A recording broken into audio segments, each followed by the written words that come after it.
निज पकेटरे 5टी कला गोलमरीच रखिदिंतु। ग्यारंटी देउची से नारी 5 मिनिट्रे तुम पाखक आसब जहाँ चाहिए ताहा करिब। हाँ फ्रेंड्स, आजिर एही भिडियोटी रे मु आपनकु शिखेइबी आपण किपरि 5टी गोलमरीच साहाय्य सुंदरी सुंदरी झील को पटेई पारिबे। सुंदरी पड़िशा घर भाउज ठारू निजर मन मुताबक काम हासिल करिपारिबे। आपण समस्तंकर इच्छा थिबो केउ ना केउ झील बा विवाहिता नारी को पटेइबा पई, ताठारू निजर मन मुताबक काम हासिल करिबा पई, किंतु ये एते सहज नुहे।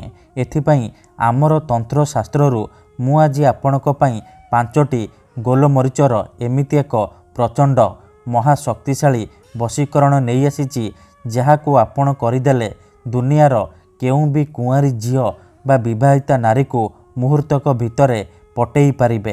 ताकू निज बसरे करी ताठारू निजर मन मुताबक काम हासिल करिपारिबे। एही वशीकरण करिबा पई आपणकू कोनोसी प्रकार मंत्र तंत्र करिबाकू पड़िबनी किंबा किछि भी पैसा खर्च करिबाकू पड़िबनी। केवल मु आपणकू किछि प्रयोग विधि शिखेइबी, आपण सेई प्रयोग विधि को ठीक भाबरे करिदेबे।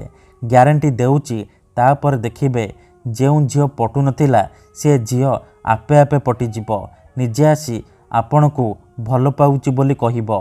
जेउ पड़िशा घर भाउज बा विवाहिता नारी को आपण राति दिन भाबुचंती, तार सुंदरता को देखि ताड़ को आकर्षित हेउचंती, सीए निजे फोन करिबो, हाथ धरिकी रूम को डाकिबो, जहाँ चाहिए ताहा करिबो। नमस्कार फ्रेंड्स, ओडिया फंडा चैनल को आपण मानकु स्वागत। आजिर एही भिडियोटी रे मु आपनकु शिखेइबी आपण किपरि 5टी मरीचर साहाय्य झील पटेई पारिबे, विवाहिता नारी को निज बसरे करि पारिबे। एही वशीकरण एते शक्तिशाली कि एहार प्रयोग केबे भी खाली जाएनी। जी भी एहाकु करिछि 100% सफल हेइछि। वर्ष वर्ष धरी भांगी जाइतिबा पुराणा प्रेम को फेराई आनी पारिछि। सासु नणंद दियर भाउज काहाकू भी निज बसरे करी ताठारू निजर मन मुताबक काम हासिल करि पारिछि। तेणु जदि आपण एही वशीकरण करिबाकू चाहुचंती, निज पसंदर सुंदरी सुंदरी झील को पटेइबाकू चाहुचंती, ताठारू मन मुताबक काम हासिल करिबाकू चाहुचंती, तेणु मोर आपण मानकू अनुरोध कि आपण भिडियोटी को मूलरू शेष पर्यंत पूरा ध्यान सहित देखिबे। अधारू छाड़िकी पलैले किंबा काटी काटी देखिले आपण किछि भी बुझी पारिबेनी। परे आपण कमेंट करिवे गुरुजी आपणकर वशीकरण काम करूनी। देखंतु मु आपणकू सबु भिडियो रे कहूची, जेउपरि आपण भगवान को मानुचंती, भगवान को ऊपर विश्वास रखिचंती, निजर सबु दुख कष्ट असुविधा भगवान को जणाउचंती, जदि से असुविधार समाधान न हैला तार माने नुहे कि भगवान नांती। सेहीपरि तंत्र मंत्र हुए, वशीकरण काम करे, किंतु एहाकू आपणकू सिद्ध करिबाकू पड़िबो। प्रयोग विधि को ठीक भाबरे करिबाकू पड़िबो, मंत्र ठीक से उच्चारण करिबाकू पड़िबो। तेबे जाई मु आपणकू ग्यारंटी देउची आपण जेउ झील बा विवाहिता नारी को चाहिए मुहूर्तक भितरे निज बसरे करिपारिबे, ताकू निजर गुलाम करिपारिबे, ताठारू मन मुताबक काम हासिल करिपारिबे। तेबे एही वशीकरण विधि आपण किपरि करिबे, केमिति करिबे, एहार प्रयोग विधि कौन मु आपनकू शिखेइबी। संपूर्ण प्रयोग विधि ठीक भाबरे शिखेइबी। जानिबा पई भिडियोटी को मूलरू शेष पर्यंत पूरा ध्यान सहित देखिबे। 5टी गोलमरीच साहाय्य आपण किपरि झील पटेइबे मु आपनकू शिखेइबी। जानिबा पई भिडियोटी को शेष पर्यंत देखंतु।